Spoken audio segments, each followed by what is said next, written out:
And welcome back to Chronicles of Power, a podcast dedicated to the world of power, where I review and break down the latest episode in the Powerverse. My name is Keemie, and I'll be your host as we break down the season 4 of Raising Kanan, episode 403. And today we have the incredible creator, writer, executive producer of my favorite Power series, Raising Kanan. Today we have Mr. Sascha Penn in the house with us. Confetti, Yay. confetti, confetti. Thanks for Uh, having me. Oh, no problem. I love that you came back. So this is part 2 of our first discussion. Right. And now we are gonna get into some cool stuff. And what I did want to start off with is just the regular basic questions. So how in the world did you end up a writer? Not Hmm. just for Power, but just a writer in general. How did that career path come for you? Um, I think I I'd say every great writer sort of starts off as a pretty good reader. So, I was always a reader sort of growing up. I also watched a lot of TV actually and saw a lot of movies. But, in college I actually double majored in English and African American studies at the University of Rochester in New York. And then, I bounced around for a while, doing different stuff. I was a carpenter's apprentice, which I was incredibly bad at. I worked at WGBH TV in Boston on a documentary series there, and then I moved to New York and I worked at Harlem Hospital, and then I went to business school at Columbia. I've had multiple careers, but I've always sort of Wait, you loved trailed off a little TV bit. and You got your MBA from Columbia? Columbia, right. Well, you had Um, many different lives. exactly. So, but I've always really, gravitated towards again, like, literature, film, TV, and so, I ended up after I graduated from Columbia, I moved to LA and I worked in music videos and commercials. And while doing that, I started to read scripts and I was like, I don't know, maybe I can pull this off. So I started to just on the side write stuff, and I got pretty fortunate pretty quickly, and it's something I wrote. Got a little bit of attention from some representation, manager, agent, and things sort of. I won't say they snowballed from there, but things sort of progressed from there. Like any writer, your career is always sort of it's up and down. You never know. And I was not a full time writer until probably 7, 8 years after I started writing. It wasn't like it's like everyone's like, oh, this guy was an overnight success. Not talking about me, but just anybody. It's like any writer. If you're an overnight success, it was a long night for the most part. It doesn't happen like that. But I kept writing. And started to get more work and more work. And I would sell stuff, and I wouldn't sell stuff. And then I had sold a pilot that was getting produced at NBC, and that's how I met Courtney, because she actually interviewed to be a writer on that show. That show didn't go into series, but that's how we met. She brought me on to the original Power. I worked on that for a season. Then I did a season at on a show called Survivor's Remorse, which was created and run Oh, by I Mike remember O'Malley. It that. was a show. Yeah. Yeah, LeBron James was an executive producer, Maverick Carter. I did that for a season, and then I kind of struck out on my own again. I was fortunate. I sold some movies, sold some pilots, and then lo and behold, Courtney and 50 circled back on me and said, "Look, we have this idea for a show, sort of Goodfellas set in the Power universe that revolves around Kanan. Are you interested?" And yeah, the rest is history. Here we are. Yeah. You know what he didn't mention, you guys? So he didn't mention his work in Creed 2. He also skipped over that he used to be an executive producer for Montana. When I saw that, I was cracking up. That's I was true. like, I can't see the That's dark true. stuff that you write right now. From going from Hannah Montana Right. to what you are right now. But No, so I had a Disney Channel run because I had a sort of production for hire business. So we did some Disney Channel stuff. We did Hannah Montana. We did we all we shot were the live concert performances of Hannah Montana. yeah, but And I still. also we also did a show called The Imagination Movers, which was a kids show. I will Mhm. keep in mind for all these sort of aspiring writers out there, while I was doing that, I was writing, in between like in the mornings, at night, like, and I wasn't getting, that was not stuff I was selling or getting paid for. I was just like trying to get better as a writer. So I just kept writing and writing and writing. So, part of the grind of being a writer is having a full-time job and then writing on the side. Like it's one of those things where, you don't make it until you make it. And so that was part of my journey. Trust me, I get it because we gotta work and still do these things too. So I get it. Exactly. You your passion projects, you You still have do. to find whatever is gonna pay the bills, and then, whatever your passion Sure. is, you still work on it on the side. Now, I do have one small aside question that I just thought of when you were Mhm. talking about how you went through this. I wonder, how does it work for you now? Or here's what I'll say. Because of all of the advances in AI and what's happening now with how people produce and write, not Right. just scripts, like does it annoy you or does it offend you that people use AI to create their work now? Um, I mean, it scares me because because I do think that, we're getting to a place where AI is becoming really powerful. And I think that it is, like anything else, it is a it's a tool, but it is something that can replace people, not just in my business, but in every business. And that's scary. Um, I've messed around with ChatGPT a little bit. I don't know enough to say whether it can do what I do yet. I don't think it can. I think there's, because what we do, and by we I mean those of us who work in TV and film, like, we're in the feelings business. We put those emotions onto the page and onto your screen, and I don't know that AI can do that quite yet. It may get there, and it may get there sooner than we think. I don't know, I don't any writer who uses AI is not talking about it too much. I've had maybe one writer, it may be the last 6 months, say, I use AI. And I will say, I mean, I wasn't offended, but I was really sort of stunned. I was like, wow. I was stunned for two reasons. One, because I was like, I didn't know that people were really doing that, which I guess was just how naive I am. I also was kind of stunned that the person would say that shit out loud. I was And like, to that's not you. something I would say. Yep. Yeah.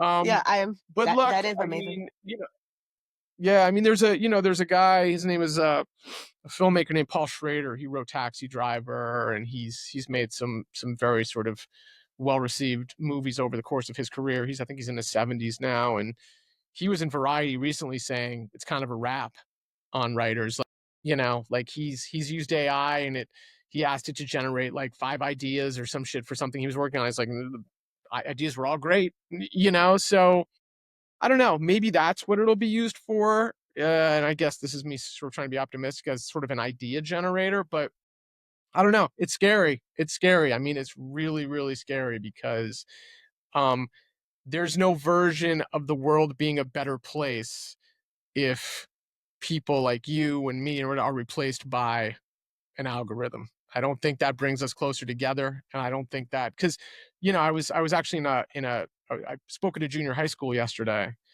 and I Nice. was telling them how important storytelling is, not just as it relates to what I do, but on a cultural level, which is like, we connect via the stories that we tell. You know, however many, hundreds, thousands of years ago, people, sat around a fire and shared their stories, and that's how they told something about themselves, and that's how they learned about each other. The African griots, who are like the most rarefied and important people in the community, the people that kept the stories of the community. I think it's really scary to lose that. And I think the cultural ramifications of that, the political ramifications of that are really, really profound. You know, if we're not sharing our stories anymore, then I don't know what the fuck we are sharing. And that brings So, me to this. Why yes. raising Canaan is important, right? Because I feel that there has been a steady push for an erasure of history, and I love period pieces, and the Mhm. fact that we have something like Raising Kanan, and we don't really have any shows that tackle the early 90s. And, for right now, a lot of people have argued about exactly where we are in the timeline. And right now, I believe we're in 1992, which I think is probably your favorite year. Right. Right. But the Yeah. reason why I think Raising Kanan is important because you brought up something about the griots, right? And this is almost a version of the griot telling you, hey, this is what it looked like at this time. I mean, obviously there is some fictitious parts to this, but there are cultural references, there is language references, there are in addition to culture, but also educational things. I remember in the beginning seasons where we talked about or where they mentioned the mathematics and, talking about the five percenters. And we don't hear Right. about those things anymore. Even the other day, I'm not going to get off topic because I'm going to bring this back. I was looking at, there's a blog run, what's it called? It's called I Used to Love Her. And she posted a video of someone asking different people in different age groups, what did Wu-Tang say to do? Like, what are you supposed to do? And the answer is obviously to protect your neck. And no one Mhm. got it right.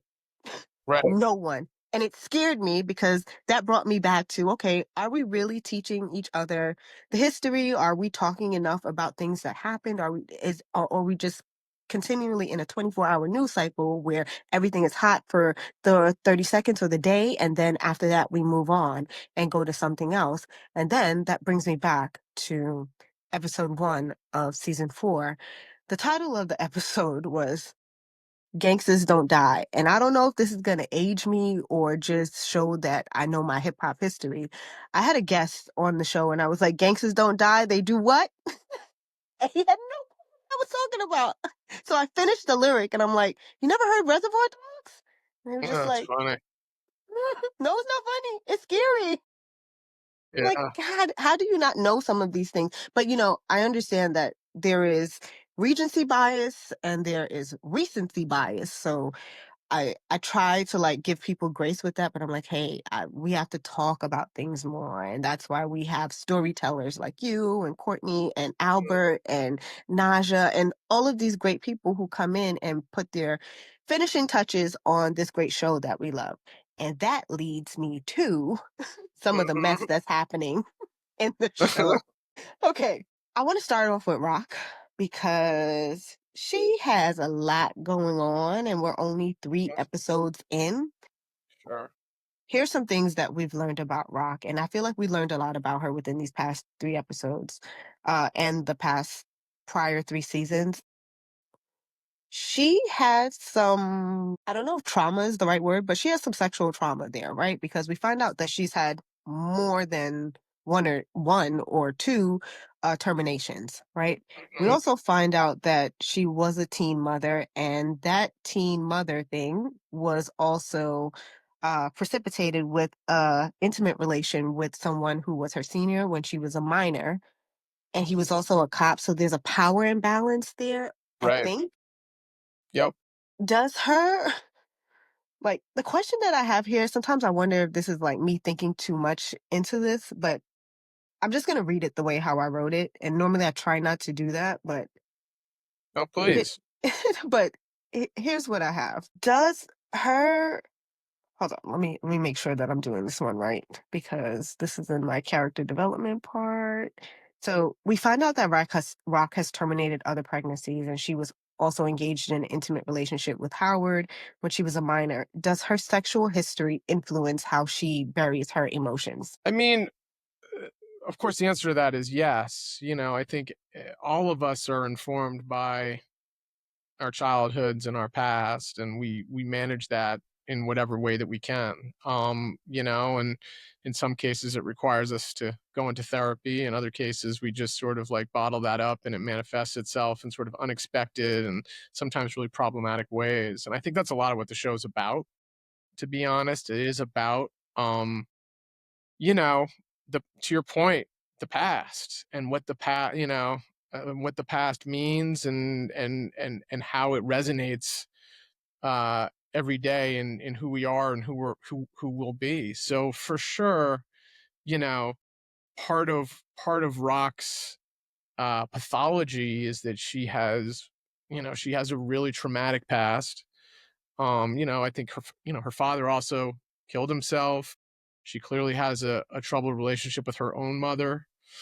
And we do things when you have trauma in your life, you do things to survive. You create a personality for yourself that allows you to sort of get up every day and you really protect yourself, and I think one of Rock's challenges, and it's funny, it's something I talk to Patina a lot about, is making herself vulnerable, right? Like, to Rock, vulnerability is weakness.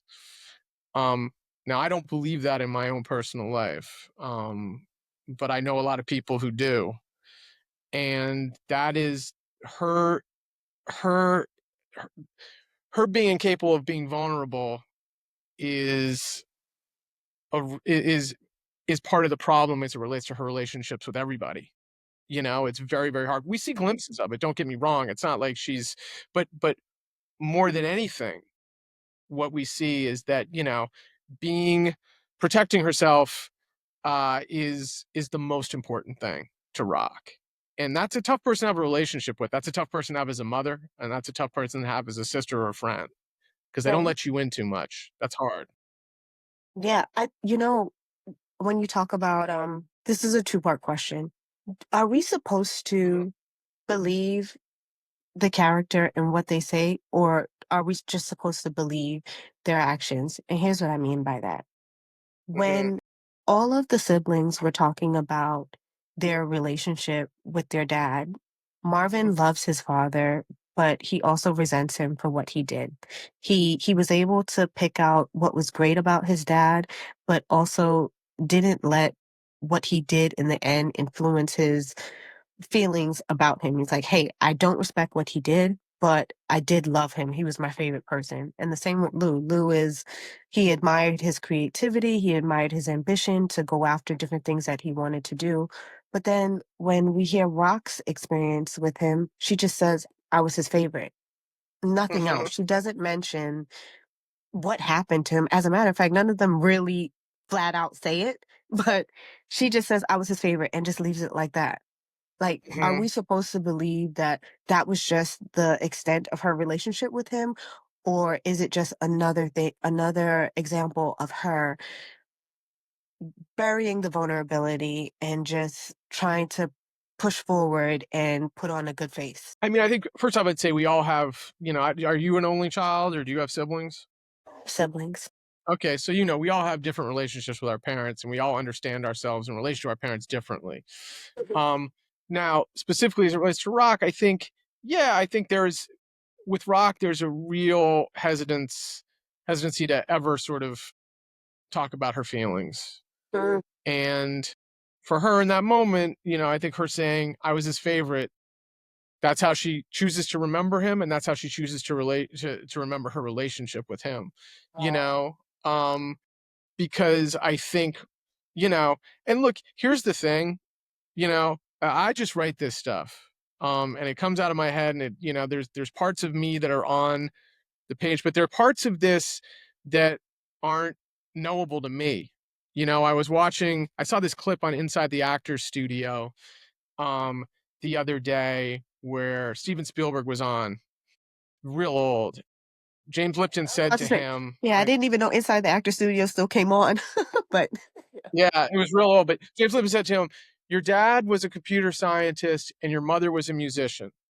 And when the aliens came down in Close Encounters of the Third Kind, the way that whoever communicated with them was through computerized music." And Steven Spielberg was like, "Whoa, I didn't even fucking realize." And it really was like this you saw it in the moment, and he was like, "Wow." And so that's what happens when you're a writer. And again, this goes back to AI. AI can't do this. Like, there's stuff there that I don't even know is there. So like when you say that's how you saw it, well then, I mean, you're right. I would never tell anyone that their interpretation, unless it's like straight up story, their interpretation of a character's emotions or motivations, I would never tell them that they're wrong, because it's like they're having a very specific experience with this show and these characters. And the way they understand these characters in this show may be different than the way I wrote them, or the way they were written, or the way they were intended. Like, that's the thing about art, right? Which is like, our relationship to art is super personal. And the way we understand it is very much related to how we understand ourselves and the world around us. So the answer to your question is yes, I agree with you. But there's also I would agree with any a multitude of versions of that, because I think again people understand these characters in ways that I don't.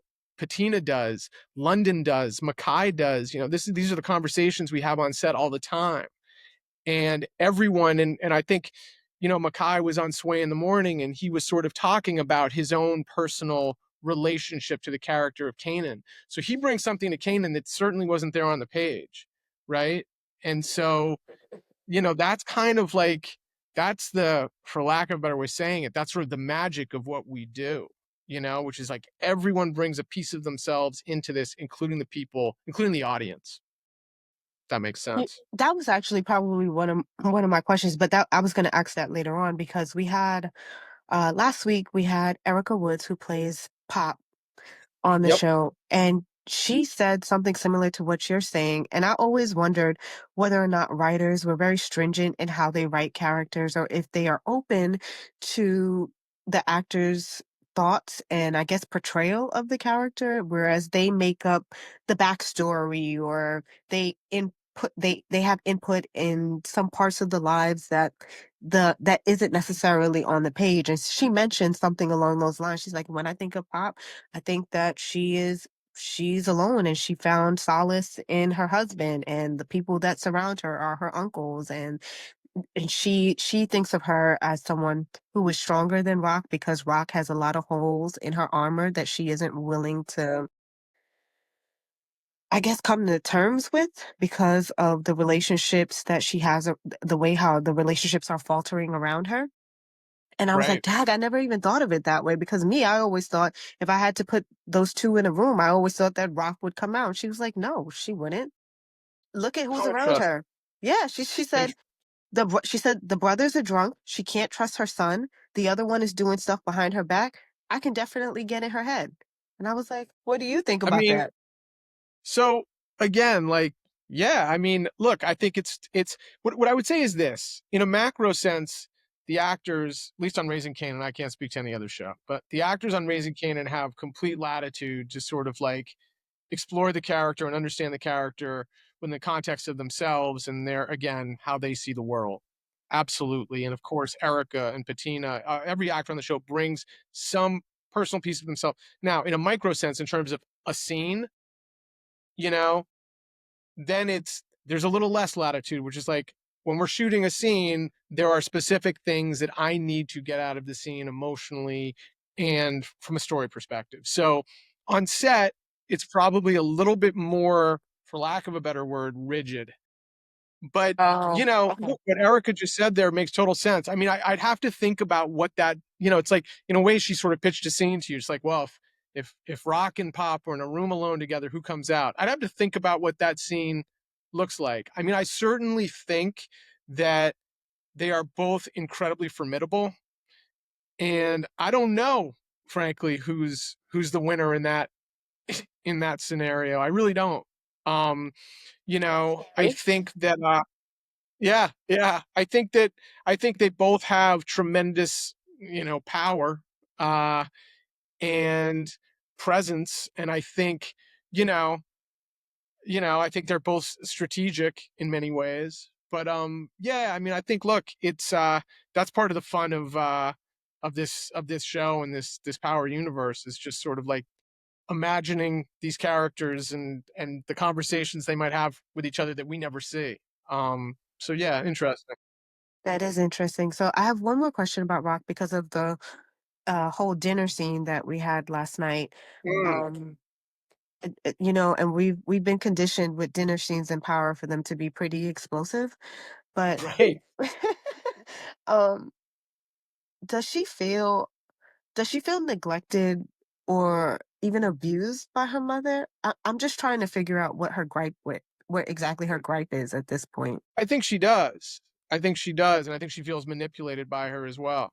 And I think in that scene specifically, her Oh, mother's like, "Oh, okay. I'm gonna put this whole dinner together, and at this dinner with everyone here, I'm gonna tell all of you that that I have cancer." And I think, that's, of course, for Rock, that's overwhelming information. This is her mother, right? And no matter how we feel about our parents, they still are our parents. Mhm. but she also feels manipulated. Like, wow, this is how you do it. Like this is, you know, you've you've brought us all together to tell us this. Like there's something about it for Rock that just feels like bullshit. Like, like what is But all that's this? like the Why are we pot all? calling the kettle black, isn't it? Because Yeah, yeah, it is. But guess who her mother is? I mean, that's the thing, right? Like that's the thing is that, you know, even even parents that we take issue with, there's part of them in us, and that's just how it goes. But yeah, so, yeah, she's just like, what the fuck? She's also in tremendous pain. Like that's a hard thing to hear. And she reacts the way she reacts because that's Rock, and she doesn't want her mother to see her vulnerable, or or sad. she doesn't want to give her that in a way. And I think for Rock, she's like, oh, my mother expects all of us to sit here and get all weepy and teary eyed, all together and tell her what a great. No, fuck that. Don't do this to me. So she feels in that moment, she feels very manipulated. Yikes. Is it that I guess wow, that's a lot to unpack. I guess I didn't even think that she felt manipulated. Maybe now if I watch the episode again, I only got to watch it one time, but I thought she was upset because she wanted to know without anyone around But or that's part of the manipulation. That's part of oh, the okay. manipulation, which is like, we're gonna do this. You don't you're not thinking about us because you never think about us. You're only thinking about yourself. And what you wanted was a big dinner for all of us to sit around. And so you could present this big news to us. And so we all can't have our own individual private reactions with you. We're all doing it together. There is something slightly diabolical about her mother doing it that way, right? Like there is something about, is that information that you present to your whole family at a fucking dinner? Probably that's not how that's not how I would do it. And I think that's kind of where Rock ends up, you know. Um, but again, the other part of it I think is we all react differently to that kind of information, you know. We Mhm. all do. In the moment, we all react differently to that kind of information. That type of sort of sudden painful shock it elicits sort of different reactions from different people. And, Yeah, for yeah, Rock, her anger on some level is her coat of armor, right? And so yeah. that's part of it as well. Man, you gave me something to think about because for episode one, I had another guest on the show and I was talking about like something similar happened in my family, whereas I was the kid that knew something was going on with my grandmother. And I got in Mhm. trouble because I didn't tell my mother or, Right, my aunts beforehand. And I was just like, I'm 7. She told me not to tell, so I didn't right. tell. And, eventually when everyone found out, and then when they looked over and realized that I already knew, that's when all hell broke loose. And I guess the thing that you're telling me that the dinner table is like, that's not the way you would go about it. I'm just like, well, how else do you tell people? Like, I don't even know how I would broach I that conversation. look, I don't know, and maybe there's no right way to do it, right? But for Rock, that was the wrong way. Okay, Not for got it. everybody at that table. Not everybody had the same reaction as Rock. For No. Rock, that was the wrong way. And look, I will say this, and I'm sure your grandmother. I don't know your grandmother, whatever, but look, there is something kind of. There's a lot to think about that your grandmother at age 7 asked you to keep some secret. Like that's a lot. That's a lot to ask of a 7-year-old. You know what I'm Yeah. saying? And as a parent, that as a parent, I'm sort of like, wow, okay. I mean, that's something to think about. I don't, and I don't know how you've sort of processed that over the years, but like Man, I've been for thinking an about that since that episode ended. but even in that scene, Rock says, "You knew." She turns to Yeah, that's Kane, that's literally but what happens to me. You knew? I but didn't the know it act was of an something. adult, yeah, the act of an adult telling a child, "Please keep this secret," that's pretty heavy. And I would argue that it's probably not awesome either, to be completely honest. But I I don't, don't know. Man, we're gonna talk about this off screen because you made me think about something. That's why I say like writing is so important, telling stories, and I love that you brought up the griots. And I was just like, hey, you bring up things and um, tap into emotions and different parts of storytelling that I don't think that we get in a lot of other TV shows. Now, later on, I'll ask you about some other things that you do get to watch, but let's keep going towards characters. Right now, I'm completely scarred. So let's Sorry about let's that. talk let's talk about Marvin a little bit because I sense trouble in the water from Mr. Marvin's house. Mm, All right. So here's what's happening with Marvin, guys.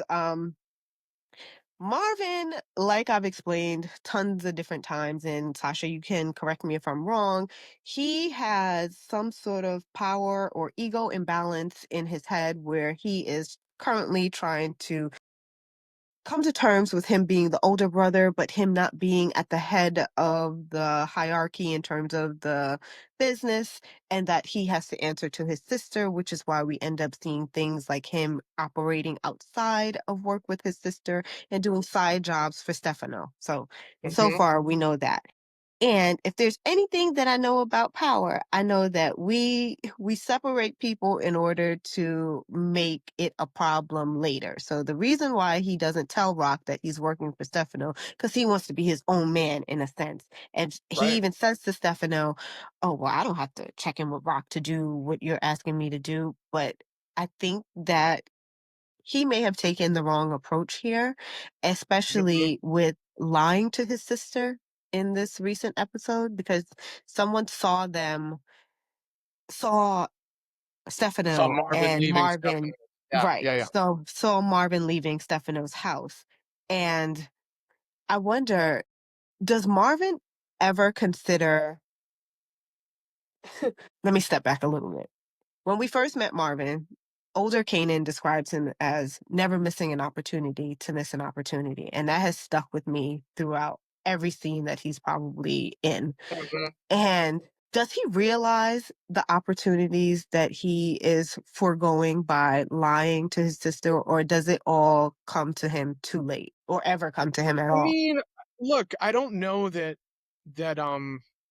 that Marvin's relationship with his sister has been, you know, incredibly successful for him. I mean, it's been successful, don't get me wrong, but, she's also made him feel pretty fucking small at times. She can be cruel. And like you said, he's the older brother. He's this, in some ways he's the man of the house, so to speak, because their father is gone. So, and he has been for a while. He helped to raise Rock and Lou. So, I mean, I think part of the challenge for every character, or for every member of the Thomas family, is that Rock is kind of the sun and everyone orbits her, Mhm, right? mhm. And you know, when the sun gets cold, it's real cold. And that doesn't feel good. And everyone has that experience with Rock at some point in this family. Um, and so or they will. But I think Marvin is not as strategic as Rock. He's more of a blunt. He's more of a blunt instrument. Mhm. Um, so, and look, here's the thing: it feels good when someone tells you you're worth something. Especially when you're surrounded by especially when one of the most important people in your life tells you you're kind of not. So we're all susceptible to that. And I don't know. Marvin hasn't done anything thus far in this season that feels super duper out of pocket. I mean, yes, he lied to Rock, but hey, man, whatever. Like it's not like he's done anything to hurt the business. Um, I so and there's an disagree. argument to be and there's an argument to be made that him sort of fostering a closer relationship with Stefano is good for all of them. So, I mean, look, Marvin should do what the fuck Marvin wants to do. That's my feeling. Really? But I understand what you're saying completely. I understand what you're saying completely. I'm waiting for the backfire at this point because this can't end well. Once you go behind at least with what we've learned so far in how it normally goes. Once you go behind someone's back, this is never going to end well, which then I do want to cover Lou, but Lou doesn't have a lot going on right now. Lou, we did see in episode 1 that seeing Jessica is what sent him down the extra spiral, Right. right? Yeah. Right, and now he's making strides, whereas he's getting back into the music business, he's partnering with Lowell, he is staying away from the bar, Shirley is taking care of that, and he's playing mediator between Be-Rilla or Party and Lowell. So, Right. it almost seems like you're kinda setting up because he's on the straight and narrow. Marvin is kinda messing up, even though you're saying he should do whatever he want, but the way how I see it, I'm like, "Oh, he's messing up." That's Yeah. Look at that. that's But I'm strike saying, like, number I don't even know what but he's up to at what I'm this saying point. is, if he wants to mess up, he can mess up. That's what I'm saying. I mean, I don't disagree with you. He's messing up for sure Oh, as it okay. relates to Rock. Sure. I mean, as it relates to Rock, he's messing up, but he also is his own man. So he should be afforded the luxury of messing up just like the rest of us. Oh, so he should have the space and grace to mess Yeah. up, but I then think so. that I think his he's earned space it. and well, no, no, his space and grace, so the way how I see it is, and I know you can't tell me what's gonna happen, and I don't want you to, but here's my prediction, right? Mhm. Marvin, this is gonna blow up some way or the other, and plus, I'll bring up Mhm. the major protagonist, I mean, antagonist that we have now in a second. This is all gonna mess up because the pieces are in place where our protagonist, or the major one right now, has killed the lawyer who knows all of the information, the way to keep them ahead of certain problems. He has also just killed one of the uh what's their name in the organization? They're not a supplier, they are the They're what just what sort of distributors. Distributors. distributor, there we go, that's the right term. So, they've killed the distributor, stole money, and now Marvin is kinda backed into a corner because he's forging a relationship that Rock doesn't know about, and I'm not sure that she would even really like. So now this Mhm. gives space for Lou to kinda redeem himself a little bit and be Rock's backbone because he's actually on the straight and narrow now. He's not the drunk, he's trying not to be anyway. He's Right. trying to redeem himself, and now that he's redeeming himself, Marvin is the one that's messing up. And I don't know. I think at the end of this season that Rock is actually only going to be able to depend on one of them. Or at least that's what it looks like. Mm. That says I mean, something to look. me. I think I think it's a great. This is great speculation. I could tell I by the don't know. tone of your voice. Because I can't see your face. I mean, what I will say is, you know, as usual, sort of expect the unexpected. That's what I would say. Okay, okay. Expect the unexpected. Gotcha. Yeah. All right. So let's talk about the person that you brought back to life. Let's talk about them. Let's talk about Mr. Joey Badass. And I remember the last time that you and I had a conversation, I said, be careful what you guys wish for because we may Right. not like what happens on the other end Exactly. of it. And boy, are we paying for it now. Three Yeah. episodes in, he's causing so much trouble, and I just want him to go back and roll down that hill a little bit, just a little tip. But alrighty. So let's talk about Unique. Unique is causing a world of trouble, and no one even knows that he's doing this because everyone still thinks that he's dead. The first thing, could there have ever been a time where Rock and Unique could have worked? Let's just get that out the way, and then we'll go to what he's doing now.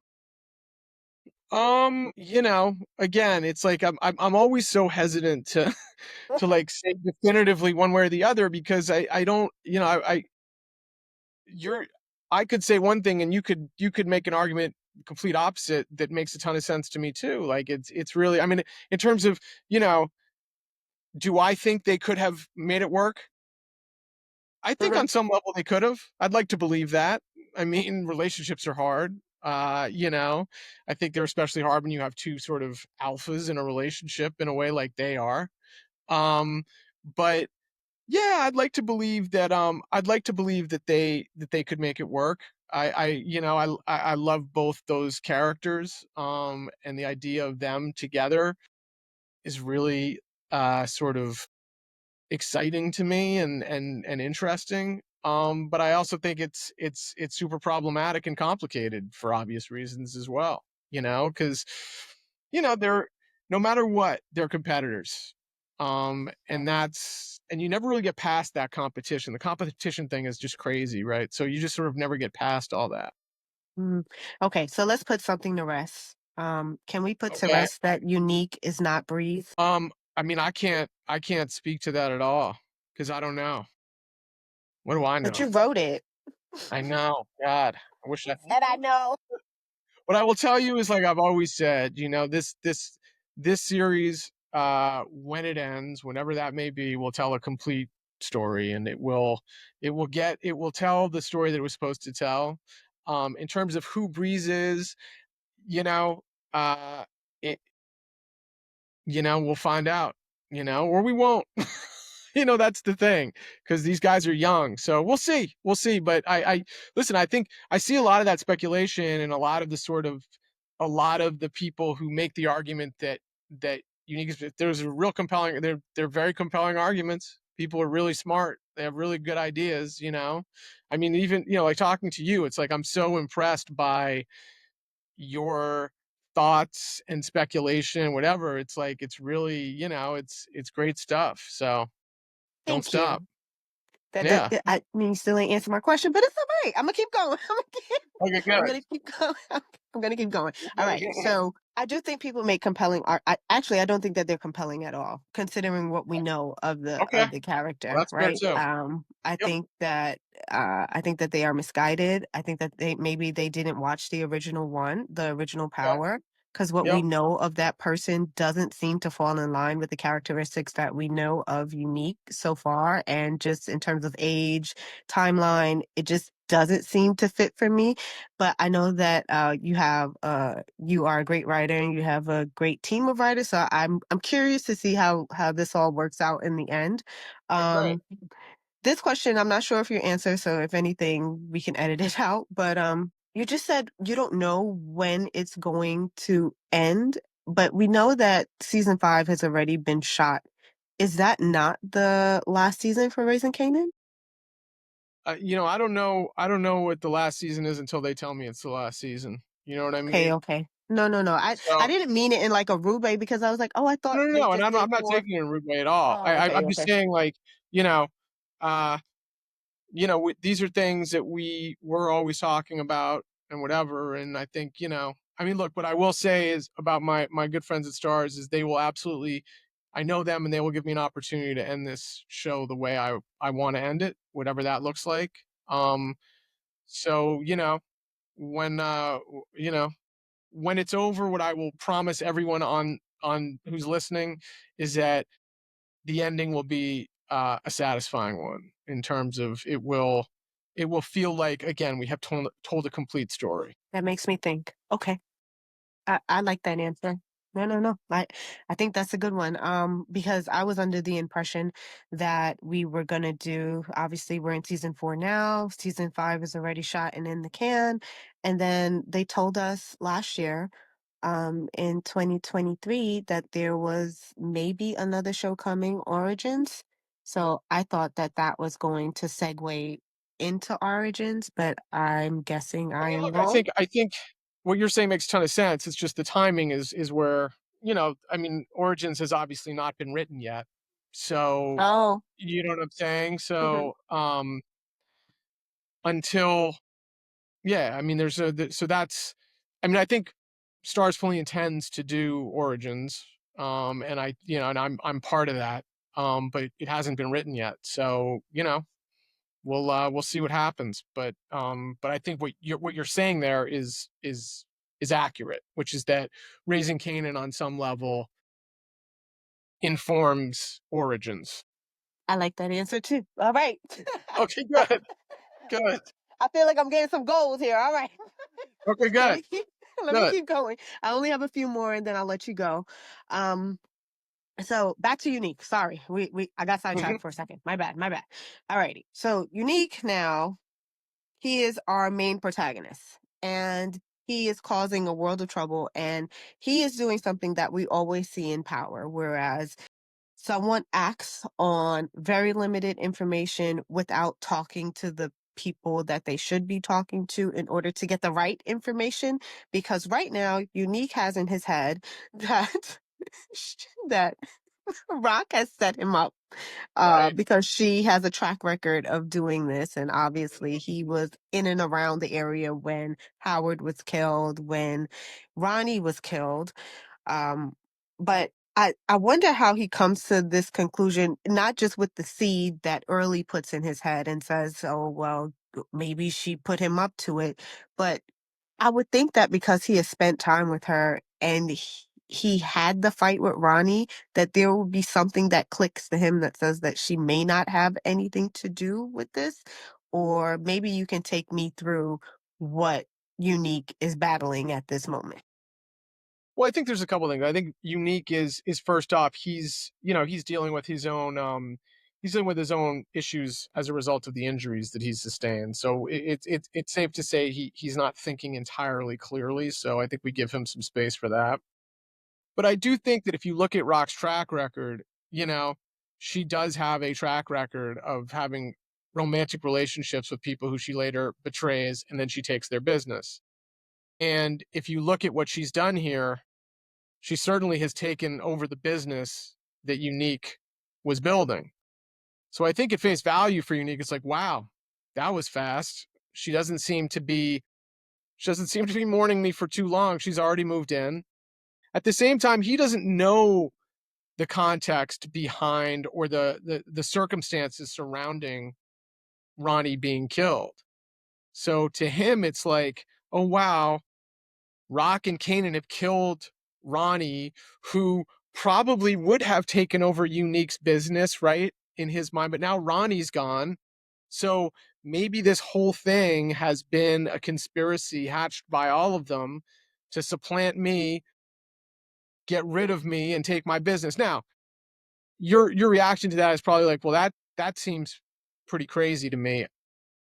I don't think it to Unique it does. You know, I Clearly. don't. Yeah, I don't think Unique it does, and I think there's a logic to it. I'll be completely honest. It makes complete sense to me. Like Mhm. if I lay out the case that I just laid out for you, like I'm like, okay, yeah. I mean, it has to be Rock.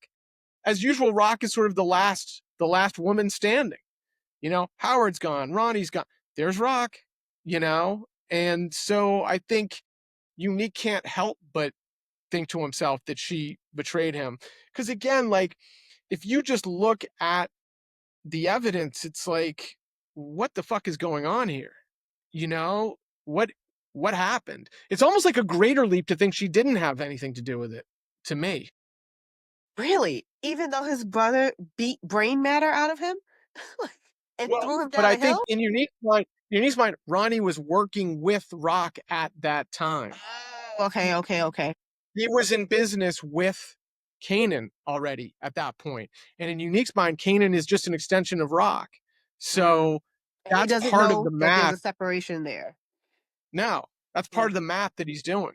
Okay. And see, and if you just have one little conversation and stop sneaking around in the shadows, we could get this all together. Like just one little conversation and then we're all so I wonder.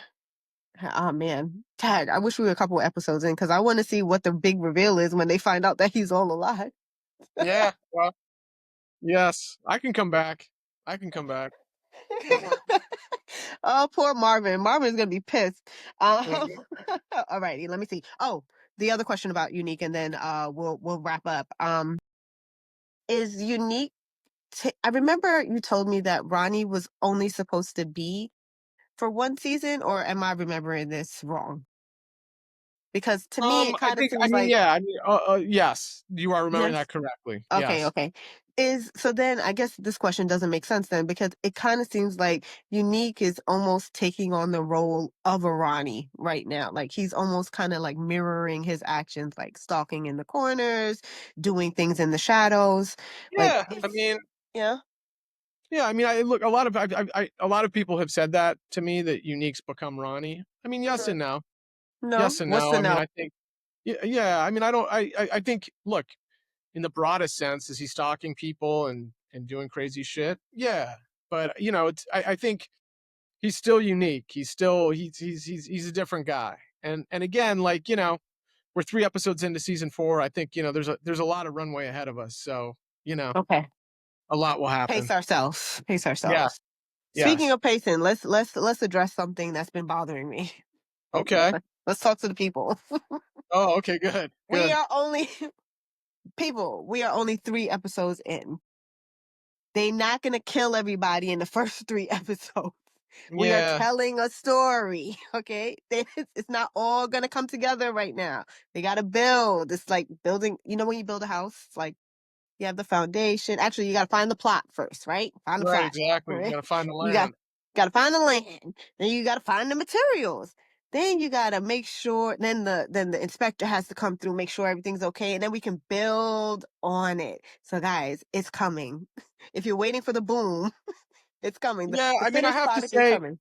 I have to say, we get this every season.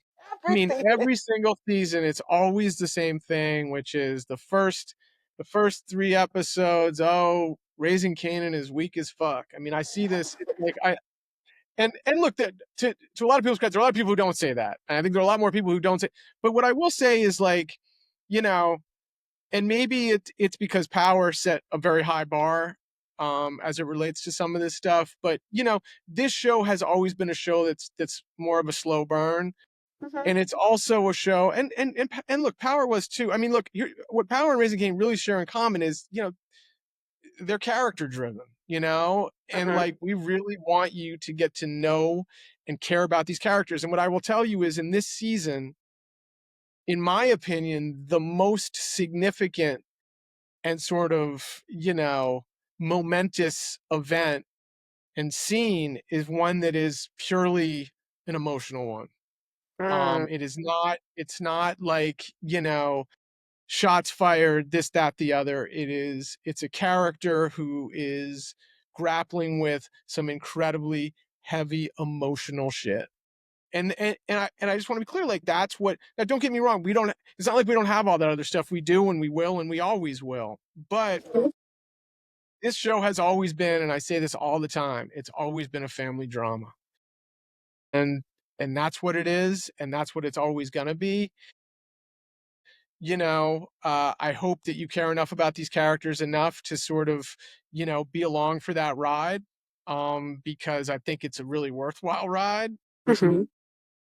You know, I I grew up at a time where movies were like, it was like movies and TV, the character, story, set piece, like the action sequences were always like, they would be, in very strategic, specific spots. It wasn't like a movie was all action sequences. It wasn't like a television was all, and that's how you raise the stakes and the suspense, and that's how you became invested in the story and the characters. That's what we're trying to do here. And so, in that respect, I'd say, this show is a little bit of a, it's like, a little bit of a bite from The Wire, which, was another show that people were like, it's way too slow, it's way too slow, it's way too Yeah. slow. Uh, you know I don't know, that's that's one of another my thing. favorite. Yeah, that's one of my favorite shows of all time. Same with The Sopranos. And those were I love how shows that you were made it come full circle because you actually got Wendell Pierce to be on here. there. It is. I know. Listen, you don't know. You did That it. was, You did yeah. it. No, you're not You did. wrong. Yeah, you're a You're cult not hero wrong. for that. That Yeah. and you when you say that this show was a family drama, I was thinking to myself when I was writing out the questions the other day, I was like, a few different camera angles. This could have been a psychological thriller. This This is what season I'm at least. saying. Mhm. That's what I'm saying. And I think, you know, again, like everyone wants to get to the gunfights as soon as possible. Everyone wants to get Unique back out there. So it's like, you know, that's not how we tell this story. I mean, look, I understand that, and as I said, I hope you'll stick around because it's 100% worth it. But we're telling the story at the pace we're telling the story, and that's the pace it's always been. Okay, and my final question. Where the heck is Yep. famous? Mm, yeah. You'll find out soon enough. Y'all pack my You will man find up, out right? Y'all packed him up. you'll Yep. find out That's what soon that sounds. enough. That's You what will that find sounds out like soon to enough. me.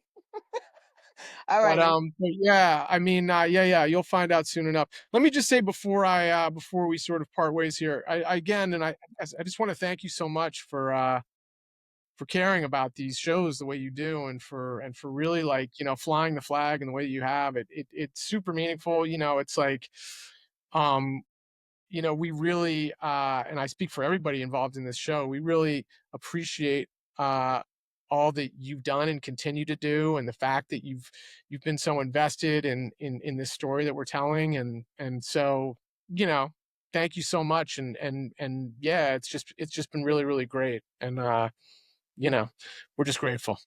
Oh, thank you. I'm grateful. I love to support the arts. I love creativity and I love giving a platform to people who love it just as much as me and being able to tell stories with it. It's probably my passion project. Like you, I've had other lives where I worked in finance and I've done other things and like this truly fulfills me. So thank you. Great. All right. Well, thank you. No problem. It has been a pleasure talking to Mr. Sascha Penn. He has promised that he may come back at the No, ended I part will of the for season sure. No question. No when we're question. when we're crying and stuff. But thank you again. And this has been Chronicles of Power. Have a good day, guys. Bye, everyone.